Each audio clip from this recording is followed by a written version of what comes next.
Welcome to Busy Mom Talk, real talk for real moms. I'm your host, Kia, mom of two. So if you're juggling kids, coffee, and chaos, you're in the right place. Let's get into it.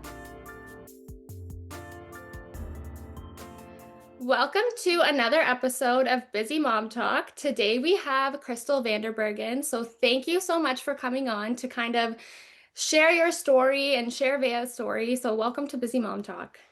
Thanks for having me.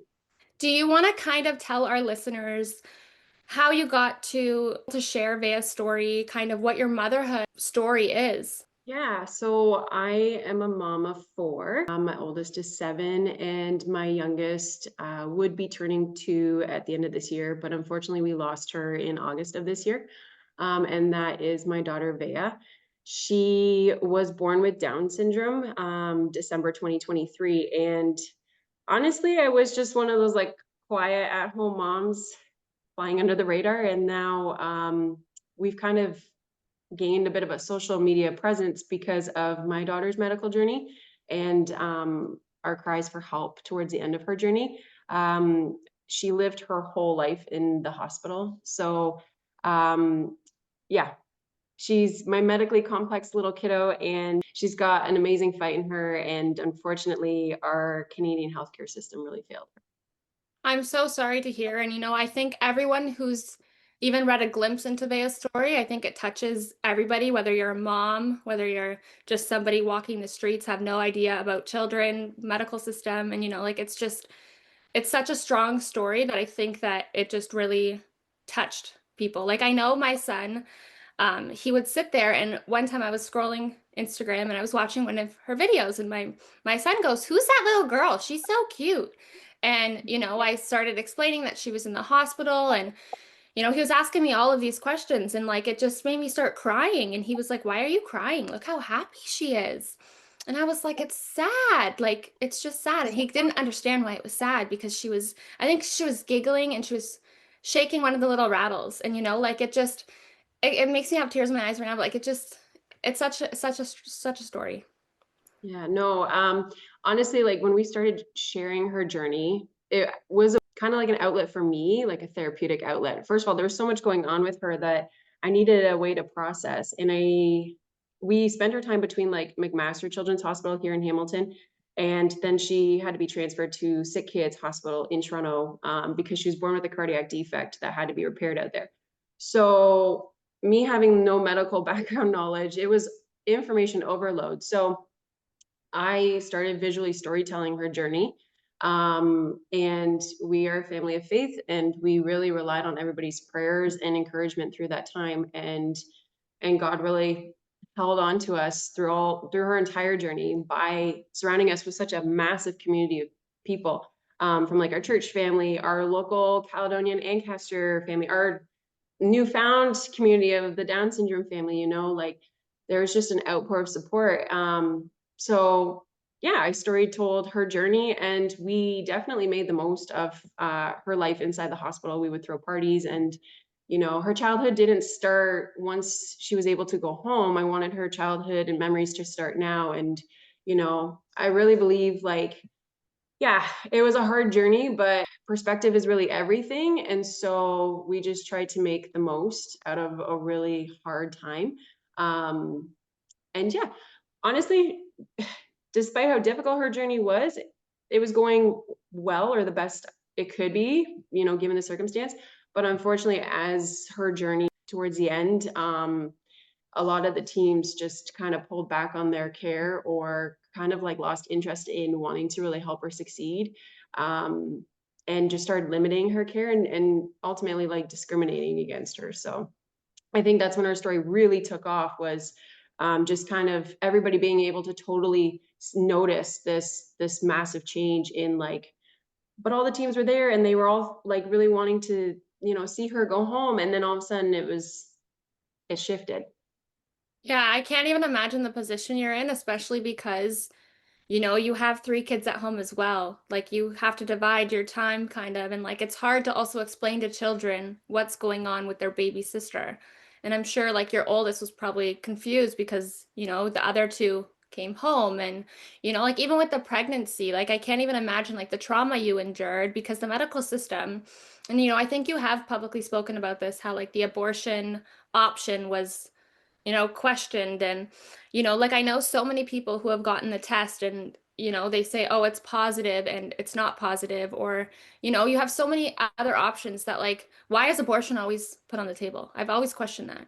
I think if you look at like our society here in Canada as a whole, it's almost like instead of treating and supporting families through things, we are now offering death as a form of treatment, you know? So if we can't get to them while they're in utero, well, if you look for this big push for MAID as well, right? Now we want to expand that and expand it further. And actually one of Veya's doctors is a massive advocate for MAID for minors, which I later discovered in her journey. And I was like, that's an absolute conflict of interest. You know, we were asked 3 times if we wanted to terminate my pregnancy with her. You know, we should have just stopped the first time and properly charted that. And so I always felt like going through her pregnancy, there was this rain cloud over me. It was a lot different than the other pregnancies. I felt like we couldn't celebrate it the same way. I almost like would hold my breath going into the appointments because I'm like, right there, I had to start proving that she was worthy of living and having life, you know, and they would just find another problem and another problem. But you know what? Having talked to so many families, they can predict all they want. And a lot of the times these kiddos come out with nothing that they had predicted, right? And I can't help but think of how many lose their life based on these predictions. And that's the heartbreak for me there. And but then, you know, Veya's born, and then my husband and I watch her NICU team fight for her life. So making that switch of like having the high risk team, you know, tell us that we can start over and, you know, this will negatively impact our life if we choose to continue, to seeing a team want to fully keep her alive. um, that's what we wanted. We wanted like that energy and that same outlook, you know, while we were going through pregnancy with her. But then, yeah, it kind of filtered back in the picture too. Once we got to SickKids, you know, she bounced back and forth there. And well, once we fixed the cardiac issue, unfortunately, then she had other system issues, specifically her liver, and it was looking like she needed a liver transplant. And now, if you follow our story, you will know that her journey is so loaded, and I couldn't get into it all now in an hour's time. But, you know, she has gone through so many situations that should have taken her life. But to me, I'm like, she has a strong resume of strength, and they denied her a transplant. And as soon as they denied her transplant, there was just constant like coercion of like letting her go. Just spend the rest of the time that you have with her, make the most of it. They really wanted us to like pull back on care and just go comfort care, which is just, you know, making them comfortable till they pass. And while we're talking about this, she's sitting in her chair, bouncing, waving her ball and at everybody, not intubated or anything. And she had just learned how to smile. So that was really hard because we've had hard conversations where we've almost lost her. And like, this is not it. Like, I know when that time is. And that's when I learned that she has a doctor on her team that advocates for MAID for minors. He really wants to see that here in Canada. We had a doctor tell us, let her die with dignity, which is the motto for MAID. So you start making these connections. And then we started questioning them, calling them out on it. And that's where things really went rocky. And that's when we had to think about leaving SickKids and transfer back to Mac. I'm honestly so sorry. And like, so many people, like, don't get me wrong, compared to third world countries, other countries, Canada has great healthcare. But when you compare it to the country that we should be and like the healthcare we should have, it's such an atrocity. And like, like I've seen it firsthand. Like even with my dad, he had CLL and lung cancer. For 2 years, they tell him, "You have cancer. You don't have cancer. You have it. You're gonna live 3 months. You don't have it." I don't know why they say you have it. Like there's so many issues within our healthcare system, and they fail so many people. But it's so sad when it's children. They have their whole lives ahead of them, and like even this whole notion of like, like to abort a fetus, like if especially I think when somebody's in a faith or a religion where it's not really that they wouldn't align with them or even just their personal beliefs, that it's just such a horrible thing to like have to argue or, like if you don't want that, no, that's not an option. Like, like the charting issues and, You know, even just like the dying with dignity thing, like I'm so sorry. That is so horrible for anyone to even say, you know, like especially as a mother, like hearing that, like I don't know how you Yeah, never like had the police called on you, put it that way, you know? that's I think the part that really surprised me is because like I am such a people person. I love connecting with people and I loved all of those teams and we honestly were having a great experience at SickKids. I mean, everybody told us we were going to the best of the best. And from like a research perspective and from like a procedural perspective, yes, they do amazing things. We had a good experience with the cardiac team. We had an amazing experience too with Veya's home unit, her general peds team. But we really ran into issues with the GI team and with her PICU team. And we're not the only family. I fully agree. Our healthcare compared to a lot of places is amazing. I'm not complaining about that per se, but we do have um, a really big issue when it comes to like this big push for MAID that's infiltrating our healthcare system.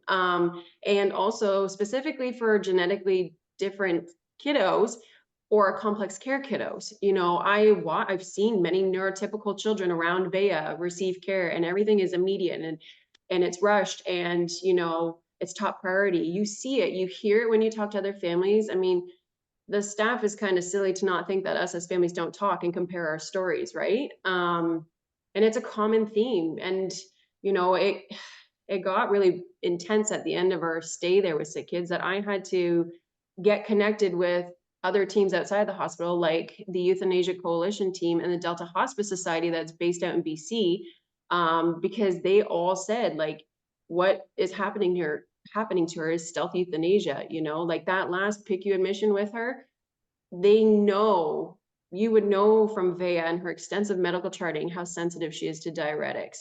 You know, I as her mom told them that, and the term is they over diuresed her, which means they completely dehydrated her, and she had like fevers over 40, which she's never had before, which sent her into a metabolic acidosis crisis. Prior to that, in the last PICU admission with them, they overdosed her with potassium 10 times the amount, a lethal amount where they had to use the shocks on her 3 times to stabilize her. And she's already a cardiac kid. So, you know, all these things, if you look at the big picture, it deteriorated her over time. You know, so I knew towards the end of Veya's life when she caught another infection, her body was being weakened literally from like delayed interventions that should have happened a long time ago. It took us like 5 months inpatient just to get a liver biopsy. I would hate to know what it would have taken if we were outpatient to get that done. But, you know, honestly, it just felt like we were just throwing a lot of darts in the dark and hoping that something landed and stuck with her. And it was a really gross feeling. And then come January, where she was told she needs a transplant, everything was just delayed and just withheld from her. She went for procedures that used to help clean out the issue with her liver, and they said, no, we can't do that anymore. When I literally reached out to other Canadian hospitals and were like, can you send these kits to SickKids so they can do it? Like, no parent should have to do that for their child. Like I was not mom, I was care coordinator. I literally took a crash course of like a 4-year medical degree because people just lost interest in taking care of her and not wanting to fight for her. So It's so sad, and especially because you're probably don't have a medical background, you're just kind of like thrown into this, and they almost hope that like you're not going to argue them or question them. And then, you know, what always shocks me is when parents who are the best advocate and doctor for their child start asking questions. It's always met with this like, no, no questions, don't ask. This is yeah. what's going on, and you're going to allow it. And, you know, like when the parents stand up, they're almost like put as like, oh, this is a difficult parent or this is a difficult patient that we're going to have to deal with. And it shouldn't be that way, you know? And like, You get written in your charts that way. Like again, yes, not that I've seen in my charts, but I've seen other families in their charting, and we've compared notes. And you do, as soon as you challenge them, you are written up as having like a psychological problem. And actually, there's a term for it. It's called Munchausen syndrome. And I do remember being given a bit of a warning about that when I went into some of these meetings with the teams because, you know. You can get so stuck in your head or they can make you feel a little crazy that you don't know what you're talking about, and then they can diagnose you with Munchausen syndrome, which shifts the power that you have as parent over your child to them. And we've had families in there that have had CAS called on them. That is so scary. I did not know that it was like, I Yeah. thought Munchausen's was more like you think something's wrong with your child, but there's nothing wrong. Well, but that's how they try That's to what I mean. Yeah, like I make thought you it feel. was Yeah. literally like it wasn't children who were actually sick though. Like, you know, Yeah. like that one Gypsy Rose. Yes, yes, That's what yes. I thought it was. Like there was like a seriously healthy child and it was like a Yeah. parent. That's what I thought it was. So that's scary. And like, you know, I'm sure that after that, that was probably like a warning of like, okay, how am I going to, you know, show that this is not okay, that there's more going on here? Because then it's like, yeah, that is so scary. That is so scary. It is. And honestly, this is my blessing in disguise. As much as I miss Veya and she's no longer here, I can be that voice for these families that are still in there because I know what that's like. I knew we had to stand up and advocate for Veya at the end, but you totally do become fearful because you don't want to see their care get worse and, Yeah. decline further than what it is. And for a lot of families, like they still have outpatient appointments, like for as long as they have their child with them, they have ongoing medical appointments. So they really can't rock the boat, so to speak, with their teams, but yet they want to be able to speak up and advocate for their child. And this is where our system really needs a lot of help is because like in our hospitals, whether adult care or child care, they have their internal systems that do investigations. They have their patient relations teams that help you advocate. They're not there, I'm going to say, they're not there for you as the family. They're there to protect the hospitals. And so many of us as families have said we need like outside accountability. We need outside advocates to stand in those rooms and help us. And that's what the Euthanasia Coalition team did. That's what the Delta Hospice Society was doing for us. That's what the Compassionate Care team was doing for us. They were outside entities that were like helping us. They had the Guardian Angels program come, and there are a bunch of volunteers that come and will sit at Veya's bedside so that she was never left alone, so that there was always somebody there to witness what was happening to her. Because that was another thing. Every time she would decline or harm would happen to her, it was when I had to swap out with my husband. And they ask you those intentional questions. They're like, Mom, don't you need a break? You should go take a break. Oh, is dad coming? What time is dad coming? And it all just makes sense. Or like they would ask you, do you have a medical background? Because they want to know how much you do know. And by the end of our time, we had staff tell us, like, you guys now know too much of the system.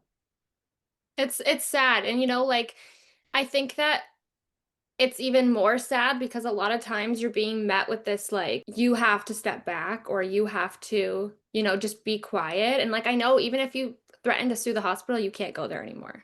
I know that from like my dad threatened to sue the hospital. He had to go to Mississauga, 45 minutes away to go to a hospital because they're like, nope, this is risky. You know, like you can't ask questions. And like I'm sure once you found the doctors that allowed the questions, because I do remember you having a few people on your teams prior who would reach out after the fact, or, you know, like really, really good doctors. You almost want to hold on to them and be like, no, like we need you because the second you walk away, this is gonna fall through, you know? And they know that. And I have goosebumps right now just thinking about those faces. Like, oh, that will never leave me. There are people in there, there is staff in there. It's not necessarily the faces that you see every day. It's the people you can't see. It's the uppers, all the bigger guys that are talking and reviewing your child's case and stuff. I'm like, how can I find a way to get to them to talk to them? Because they're the ones that are issuing the orders to these teams. But those key physicians that we had, like there was one in particular at the very beginning, and I will like give that gentleman credit because it was the words that he said to me that I feel like really launched me into feeling confident as Veya's mom to be an advocate. I kept apologizing for all my questions because I was just trying to understand what was going on with her from a cardiac perspective. And he pulled me aside and he's looked me in my eyes and said, "It is your job to ask us hard questions, to push us into corners to make sure your child is receiving the absolute best care." Like shivers. And that has stuck with me ever since. And I carried with me forward. And he would always like loop back around. I would always pass him in the hall, when she would float to other teams, and he'd always check in. And it all makes sense now because he'd be like, "Why are you still here? Why are you still here?" Because the thing is like Veya got stuck in the system, and that happens to kids. This is why you want to get out. You don't want to be in the hospital, you know. And then even towards the end, like she was with the PICU team, and he's not part of the PICU team. He handles the cardiac side, but he even floated around then. And I begged him, I was like, can you please talk to this team? Because you admitted that the cardiac team had to lose their preconceived ideas of Veya, and you guys followed her lead. And look how that went. I said, and they're not letting go of their biased, preconceived ideas with her. They're trying to put her back in the textbook when they tell me every time she's the furthest thing from a textbook. I need them to think outside the box like you guys did. And he's very well respected there. So it helped a little bit, but I think he knew what was up, and he would still circle back. And I had to watch Veya get intubated plenty of times, and most parents don't watch that, but it's because we couldn't trust the team anymore. I had to stand at her bedside and hold her hand while they did that. And he came in and put his arm around me and said, like, can I get you a water? Are you sure you can watch this? Because he knows how much trauma we've already been through. Hmm. I have Still tears in sort my of, eyes listening to this because it's just like, oh, I don't think he's, anyone should have to go through that. And it's like, it's no, so sad that you had to because the trust just wasn't there. And, oh, I'm like when so, you can't even trust the people who are supposed to be saving your child's life, and, yeah. like how do they expect? And I'm sure if there was no support for you and your family, and you're probably hesitant to take it because then, like, what? Are they going to call CAS? Are they just going to use this against me? Like, how can you even trust the system? And then it all just builds up. And, like, how do they expect your whole family to be able to process this, right? Yeah. Oh, honestly, like we have a lot of trauma from that journey. But I would say, like, my husband and I both felt like we were dealing with it fairly well throughout the journey. We were both like doing therapy. We remained open, talking with our close family and friends so that it wouldn't feel like too much to have to work through once we came home. But that last PICU admission would make me redo all of Veya's cardiac days, which really says a lot because we lost her, almost lost her more than a handful of times. And it was just a lot to witness because you share an ICU room with three other families. And we've seen like two kids on ECMO in the back, which for anybody who knows what ECMO is, it's a really big beastly of a machine that is like taking care and taking over the function of the lungs and heart. You see these little babies on these things. So like we have our own trauma, but then we have this secondary trauma. I would redo those days because the trauma that was inflicted on us from that last PICU admission just takes it all. Because Yeah. from having that doctor tell us to let her die, there's something beautiful to let someone die with dignity, to having him tell me you should go Google the risks of liver transplant instead of, me talking to my actual liver transplant team for the real answers, not Google. To having another doctor be like, we have to look at Veya and all that she is and all that she's born with. And I'm like, she has a head, two arms, two legs like the rest of us, unless we're centering out and discriminating right now against her Down syndrome. To, like having another doctor be like, we're not going to intubate her because we feel like she will fail extubation. I said, on what grounds? That is a pure assumption because she has, in her entire history, never failed extubating. And if we intubate and we cannot extubate, then we have that conversation. So, and then, the slow code. I don't know if you saw that one, but like once we fought hard to get Veya intubated because we knew with her, when she gets sick and something else compounds, like when they sent her into a metabolic acidosis crisis, that's when she needs extra breathing support. So we knew like if that happened, we would lose her and they weren't going to intubate her. So we fought that through patient relations. But when it came down to them actually having to do it, we experienced a slow code. And for those in healthcare that are going to listen to this, that are going to fight me on that, because I've been fighting them in the comments saying that doesn't exist, that's not ethical. You're right. It is completely unethical, but it absolutely 100% does exist. It does. And I've actually, when I seen that, I actually asked one of my friends who works in the ER, and she said yes.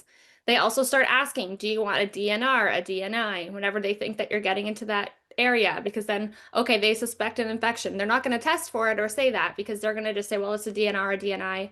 So we're not going to go down that route. And like it is sickening and it is sad. And I think it's different when we're talking about like a 95-year-old person who's lived their life and they want to, you know, not suffer, or they're choosing that, but like you're Veya's advocate, you guys are Mhm. choosing the path for Veya. And like being somebody, I think, religious, like I think that it definitely helps get you through because like I'm religious as well, and like you really really lean on God in that sense, but then it's like you start having these internal things of like, okay, why are they saying this all the time?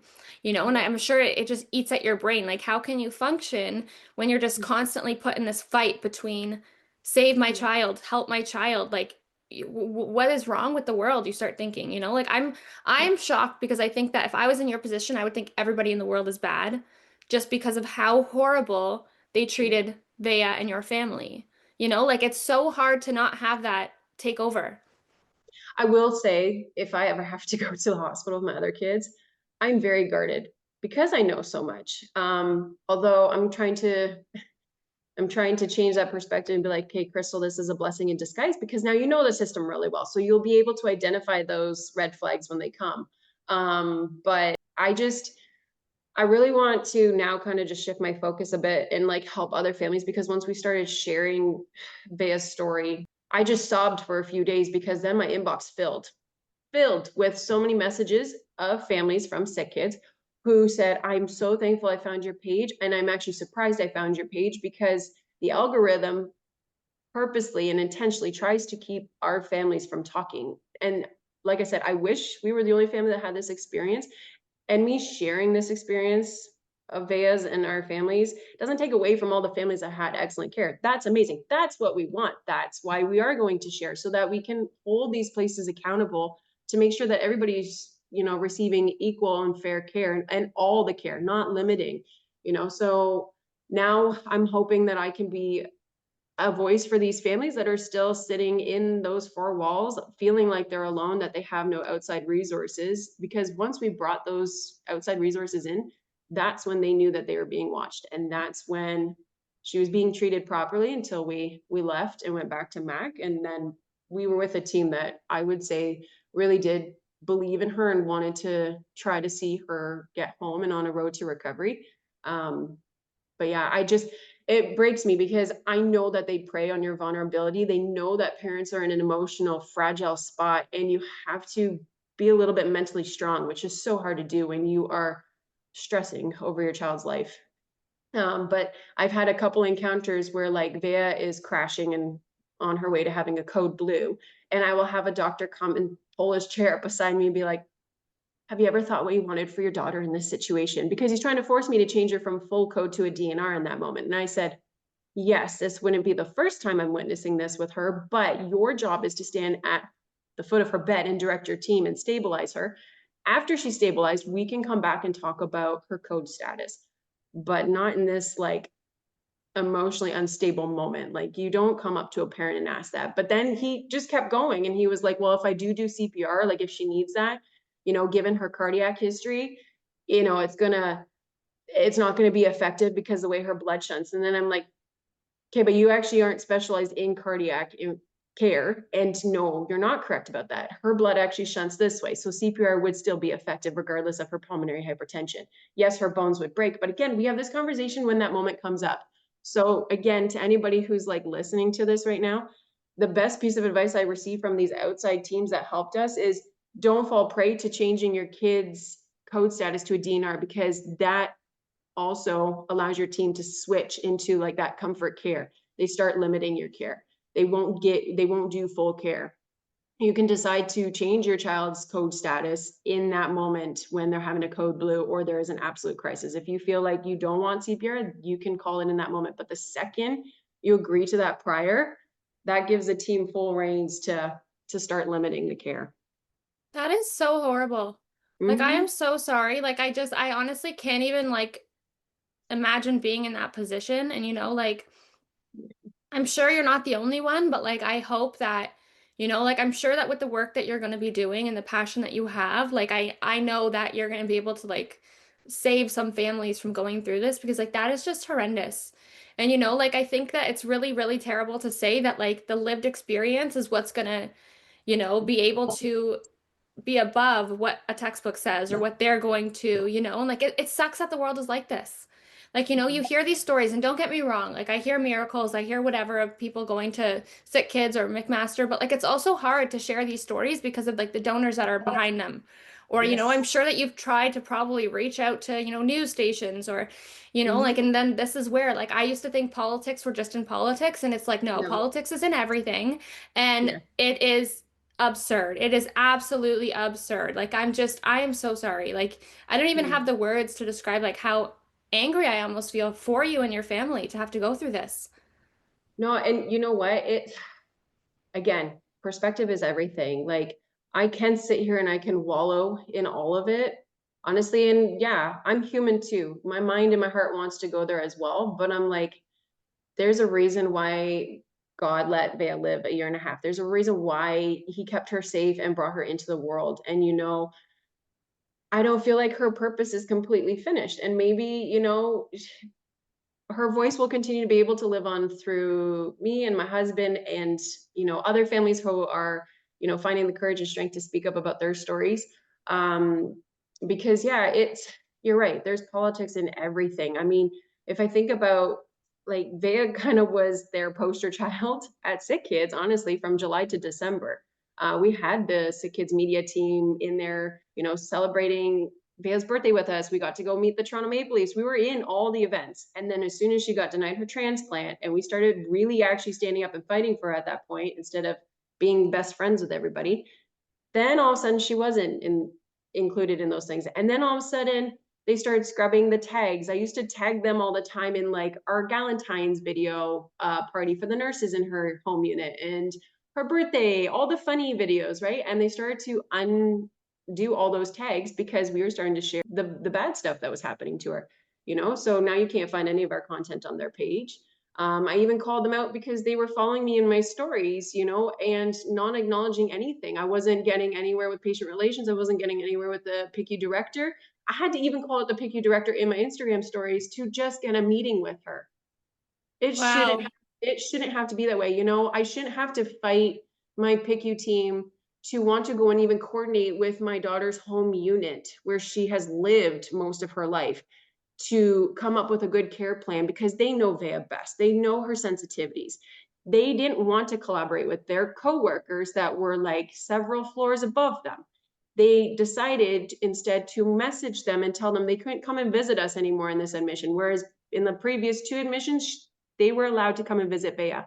But now, once all this was going on, it was a conflict of interest. That is, it's so sad because it's not even like they're separate hospitals or they're separate provinces, or like they're all supposed to be working together. And like, Yeah. how do they suspect or think that patients and families are going to feel supported when they're just working against them? Because like, I think that if you were a doctor saving people's lives, and like that you're doing something or you've made a mistake, let's say, because like we all make mistakes. I think that like an honest mistake, you can almost sometimes be like, okay, I understand this was a mistake. How are we going to move forward? But like, acknowledge you made the mistake, admit Yeah. it, make the accountability there so that these families can trust that, like, we're going to have this in place to make sure this never happens again. We're going to do these steps to make sure that these things are not even a possibility.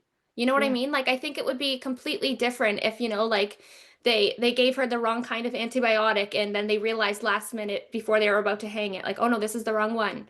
Yeah. Admit it, make it, like, don't just make somebody feel crazy because you're doing something right in front of them, and like they almost like gaslight you. There's like a medical term for it, like just Yeah. gaslighting families to be like, this never happened, or like, and it's sad. And like, you're right. I Yeah. think that the algorithm really does push these families away because like it's just, why would they want them to team up, right? Like, and the thing is, you can't sue a hospital here, like, Oh unless you're no. like the wealthiest family in Canada. I don't even know if they'd have like the power to do it, because like I know so many people who have like literally died at the hands of, like your family, like, that it was their like Yeah. wrongdoings that affected her life. Yeah.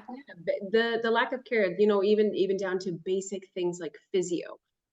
Again, if I didn't have all the previous experience with her from cardiac days, Bea went for open heart surgery, and by the next day after open heart surgery, we were flipping her like a little Mexican bean in physio. I did But see that, and it really made me laugh how like you guys have such like a good spirit about it, because like that's one of the other things my son was like watching these videos, and no, it's just, yes, it's great how your spirit like really shows through the videos. honestly, I that's not our own doing. I have to give that all to God, because if it wasn't for him, I don't know how families go through this without him, to be quite honest. And I remember a social worker in NICU telling us, like, you know, we feel like families of faith background tend to be able to come through these journeys a little bit easier on the other side. And her words will always ring in my ears, because I'm like, I call them God wink moments. We had a lot of them on our journey. I'd love to get into all that too, but it's just so many moments that really make me smile because I couldn't deny that he was right there in that room, you know, holding us all together through the whole journey. And he still is. Like a lot of people question are like, are you even sad? I'm like, I am sad. I am gonna miss Veya forever until I get to see her again. I said, but again, it's my perspective that God's holding me in is the fact that like our lives here are so short, so temporary. And like when I reunite with her in heaven one day, I'm like, I get to spend forever with her. I said, and we'll both be perfectly healed and healthy, and no one's gonna be sad or in pain anymore. I said, that's gonna be so much sweeter than the first time when I got to hold her in my arms. I'm like, so I get to look forward to that. And every day that passes, I'm one day closer to that with my whole family. Like my kids are arguing about who is gonna see Veya first. I'm like, most Aw. kids argue about toys and iPads, but they're arguing about who's gonna go to heaven first. Well, I think too that like you see signs and like you just know that like Yeah. God is there, Vea is watching over you. And like, like I'd love to hear some of these like amazing moments that you had with Vea, like Earthside Yeah. and the other Yeah. side. Like, because like I think that a lot of times parents are going through it and it's hard to keep on to the hope. You know what I mean? It is, especially when you're in there for a year and a half. Like honestly, we're hanging our heads most days because it's like, okay, you're doing your training to get home, and then it's like, the next kicker. It's always that one step forward, two steps back. But with Veya, it was like one step forward, 10 steps back. So we felt like we were never getting out of there. But yeah, some of those God wink moments are pretty cool. And are definitely worth mentioning because I'll think of like the very first one in NICU. Veya was on what you call nitric oxide for her pulmonary hypertension. It's a vasodilator. And the team was trying so hard to get her off of this. And she was like a light switch. They turn it off and her like oxygen numbers would just tank so fast. And you turn it back on and they go bloop. And they did it like 6 times. And the team was so frustrated by her and the situation because we couldn't figure her out. And instead of like getting worried, like my child's never coming off of this and getting all like wrapped up in the stress that comes in a NICU environment, I literally could physically feel a hand just come on my back. And I'm like, this literally feels like God's hand right now. And I felt this like rush of an insane amount of peace and calm through my body. And I'm like, it's okay. I feel like God's telling me we'll get her there. We will get her off of this. And we did. Took like a couple more months. Um, but that was amazing. And then when we transferred to SickKids to take care of her cardiac stuff, I met this one man in the hospital. I don't know his name, but this was wrong on my part. I was just like, you're a crazy guy. I was like prejudging him. I'm like, he just shows up. He is just talking way too much. And Veya was very sick and she had had her first code blue ever. So he came up, pulled up a chair in the Ronald McDonald satellite room, and he said to me, it's gonna be okay. He's like, don't worry. He's more of a seasoned medically complex dad. And he's like, my son has done this like more than 6 times.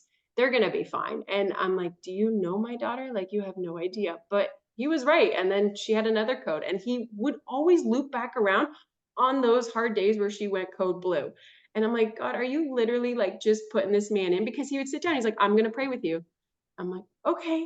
Because I was by myself a lot down there, right? And I'm like, I'm so sorry. I like judged you before recognizing that maybe God is intentionally putting you on my path to like help pull me out of this like hard moment. And I wish I could have found that guy and thanked him. I don't know where he ended up going next, but yeah. And then, if I even think to like their spiritual department at SickKids, there was one member on there specifically, and he would just like come into the room and look at Veya's bravery beads, and he's like, God's not done with her story yet. He is going to do something so remarkable through her. And I was like, he was a breath of fresh air because that's the lens that like her dad and I choose to see this whole journey through, compared to everybody else in there that's just all doom and gloom, right?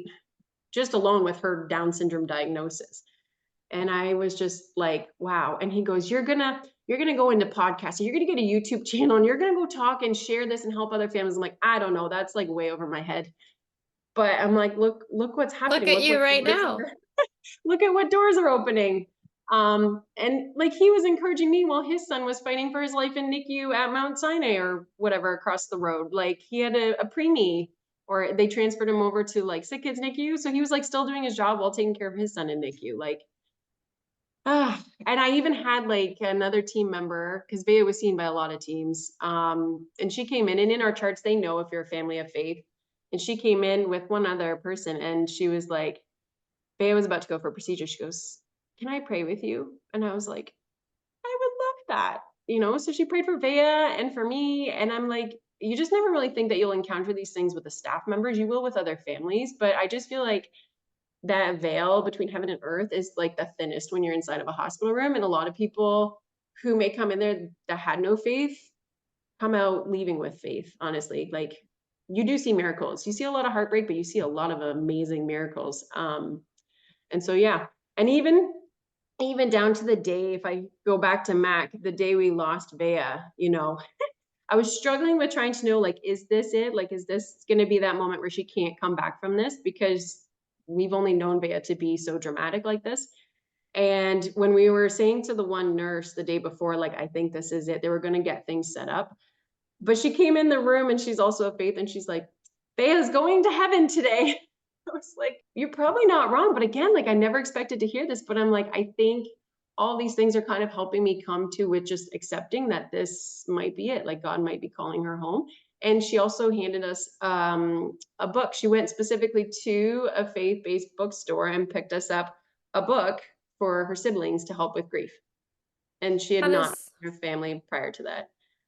that is so kind. And like I Yeah. think those moments are what really help you get through. And like I know Yeah. that, like just imagining being in that position, like it's even like I can't imagine it, but I do know that like when you have faith and you're met with it through other people, it just makes you realize how strong it is and like how helpful it is to, get through that. And like I personally like I lost touch with God for a while, like, and then there was something that really tragically happened in my life where, you get called back and they never not open you with open arms, and like so many times I've heard people in my life say I'm a bad Christian or a bad religious person. And it's like, no, like you can stray away from it and come back and like God is always there. And like it's such a big theme, I think, in motherhood from a lot of people that I actually talk with, whether they've gone through trauma or not gone through trauma, that like it's such a therapeutic part of, knowing that he is there. Yeah.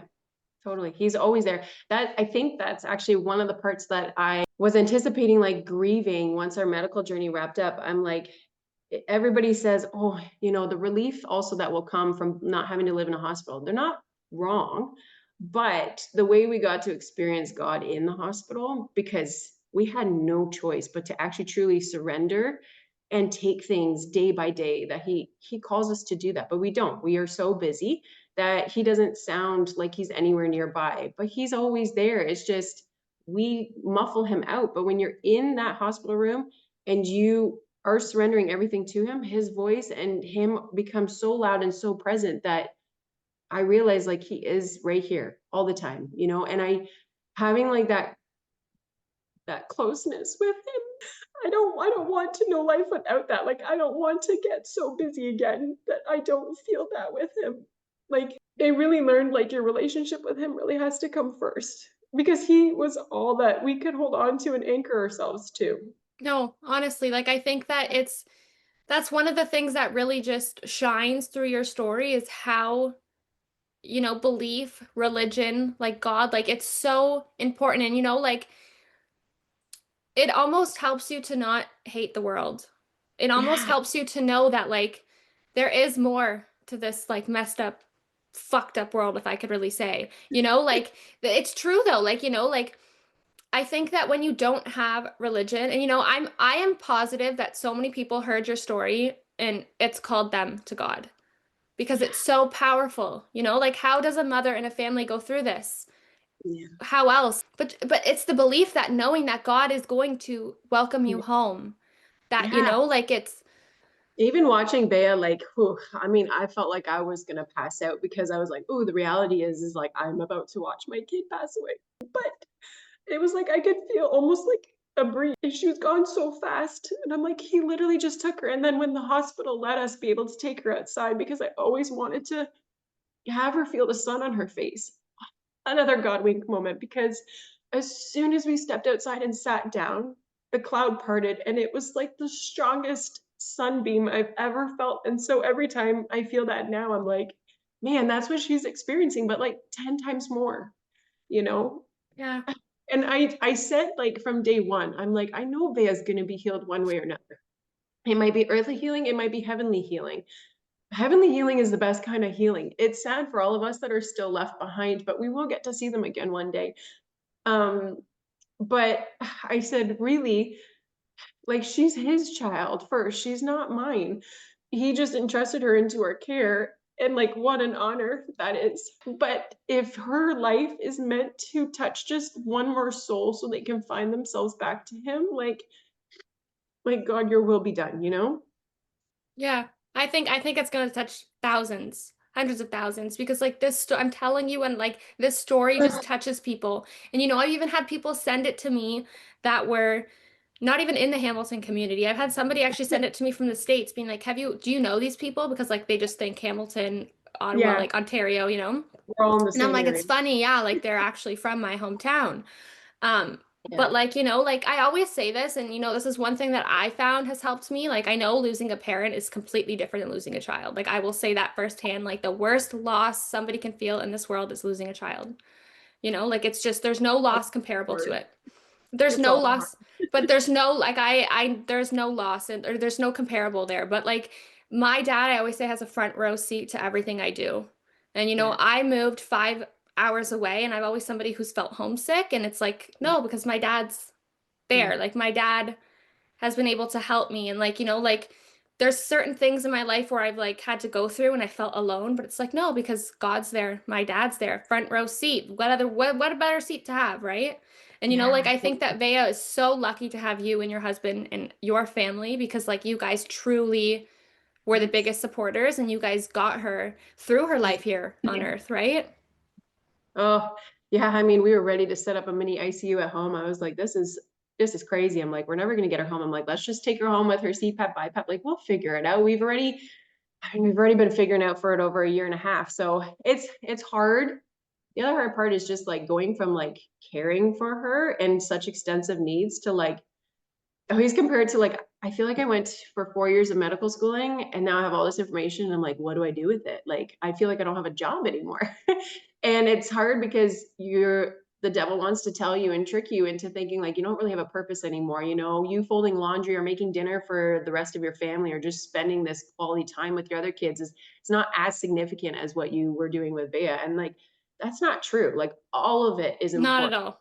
Yeah. right? And it's just I really wish like this information that I learned that I have all this help and all these communities and you can move mountains and you have more of a say and a right over your child. Like I wish people just knew this instead of being scared. And so with that, I mean, there was another family that we grew really close with over Veya's journey.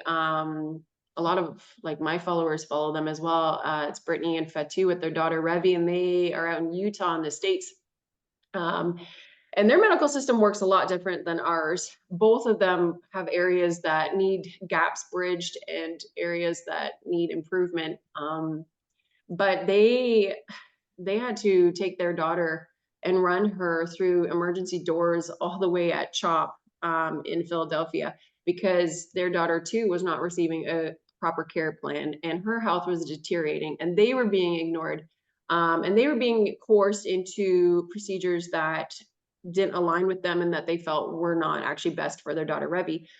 So they can see like a massive difference in care with her where she's now, just like we saw a massive difference with Veya, once we started getting her moving, whereas PICU at SickKids were like, nah, that's going to cause more harm than good. We were a day or two from extubating Veya because she was making such incredible gains. So with their family and our family, we are creating a movement here. It's called Revi's Rule. And our hope and goals are to have a Canadian branch called Veya's Rule come out over the next couple of months. We're trying to break ground with this movement. And what we hope to accomplish is bridging these gaps in our systems for families like ours, being able to be in those rooms with them or, sit with them if they need someone to have an advocate with them.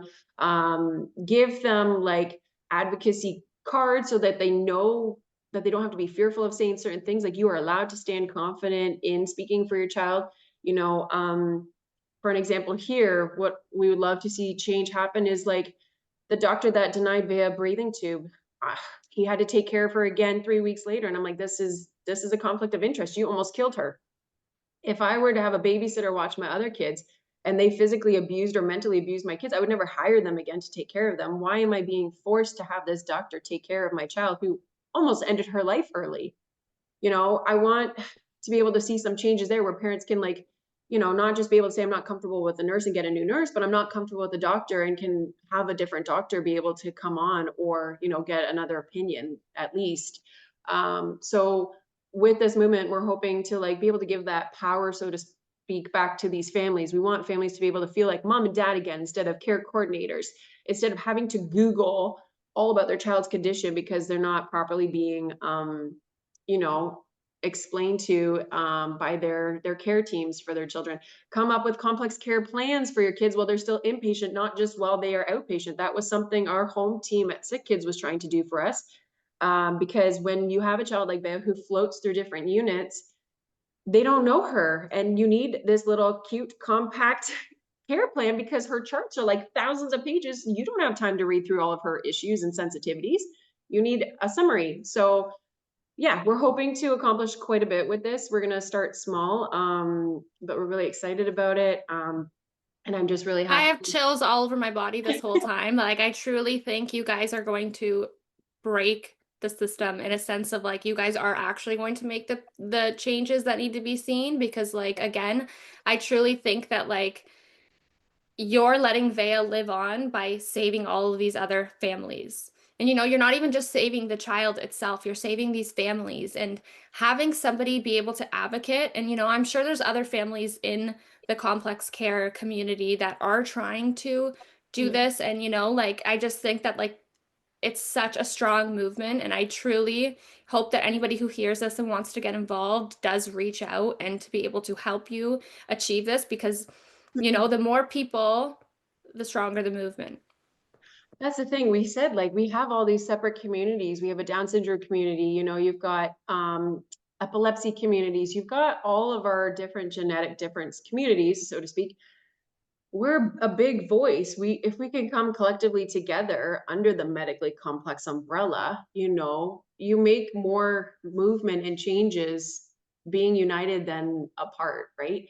And like we experienced that once we had these teams come in and help us.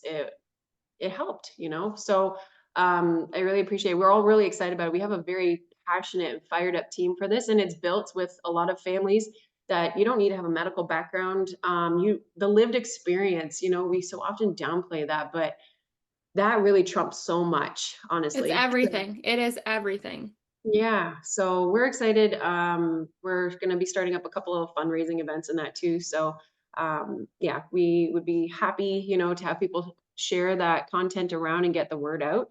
And then, yeah, we will announce like when Veya's Rule is about to break ground over here because there are those differences in our system, but we are hoping like we can build an app that is like going to be a database of really helpful information. Like for me, I'm like, Veya's gonna have to get a transplant somewhere else, and it's not gonna be in Canada because SickKids is where all of our resources are pooled. So where are we gonna go? And so this app will be helpful for families like that who need to look up like, is it possible for me to go to the States? Could we be able to do this pro bono? Could we, find nonprofit? Funding even. Yeah. Yes. Who are those people that we can connect with? And that's where we're gonna bridge that hopefully. So Well, I'm sure so many people, even people who don't have complex care children, like I don't have complex care children, but it resonates so much just as a mother, yeah, and like I'm sure people who aren't even mothers, they just hear this and they're like, wow, like what can I do to help? And even small pieces help so drastically that people I that's the don't think thing. realize how impactful small things are. Yeah, and you don't have to have it all figured out and sorted together. We really don't. We're gonna start and we're gonna trust that God will bless it. We just want to be able to help more of his families, but also it is even for like the non-medically complex kids, right? Like you can totally experience, subpar care for your neurotypical child, so if you need to reach out and, go for a test that's in the States or something, like you'll be able to utilize this app and figure out if it will work for you, or what your other avenues are for getting other opinions here in Canada. Also, the biggest thing is too is like a lot of families feel like this would never happen to me because I don't have medically complex kids. But the thing is like any one of us can become disabled at any given I was moment. just gonna say So, that. I was honestly just gonna say that. And even people in your family or your inner circle, yeah, you always think it's never gonna be me. Or, like you hear these atrocities happening around the world. You're like, well, it's not affecting me because it doesn't happen to me. That's a lot of times how people think. But yeah, you never know until it happens to you. exactly. Yes, but let's leave on a positive note. So, Yes. what's one thing kind of you want people to resonate with this? Like, I'm sure people, like, I don't know about other people, but I think this is true that, like, now every time I see geese, like the other day, there was like three geese flying in the sky, and my daughter wouldn't stop making noises. Like, it just instantly makes me think of her and your family, and then I just like pray. So, what's kind of one thing you want people to, take from your story, or, you kind of want to leave with them? Yeah, I just really would love for families to feel like they have a voice. I want them to not feel like they have to shrink back and feel like they are less than these medical professionals. That's not me to say this to take away from their expertise, but like I always said to our teams in there, we really need, in order to be like a good team for your child, you need to have this lived experience from mom and dad, and you need to have your medical expertise come together. So I would just love to like be able to empower people, other moms and dads, like don't be afraid to use your voice. Your child's life will depend on it. And Vea couldn't speak for herself, right? But don't doubt, your child, whether they're a day old, 4 months old, a year old, whatever, your child. They are yours. And so, it's gonna feel scary. But the more you use your voice and the more you shed that people pleasing side that I think a lot of us struggle with, um, you'll grow into that role of an advocate, and there's no real turning back from it, like once you realize your child's life is at stake here, nothing else matters, so and don't be afraid to reach out for help. There's so many resources, like even outside of what we're doing with Revy's rule, at least here in Canada there's a lot of outside help, but the hospitals don't really make that part known. And so yeah, try to reach out to, anybody that you might know in your communities. Somebody knows of outside help, you can reach out to us as well. Reach out to other medical families too. Like I learned so much information and how to advocate even better by talking to other families inside the hospital. So yeah. Well, thank you so much for sharing your story. I know that Veya's life and her story will live on through you, through your family, through the missions that you guys are doing. So thank you so much for coming on today. No, thank you so much for having me and for allowing me to be able to share our journey with Bea. It really means a lot. And honestly, it's a gift to me because it helps me also continue processing and heal, since us losing her as well. So thank you. Yes, yes. Well, I hope everybody is going to say a quick prayer for her and her family. So thank you all for listening today, and we'll see you again next week.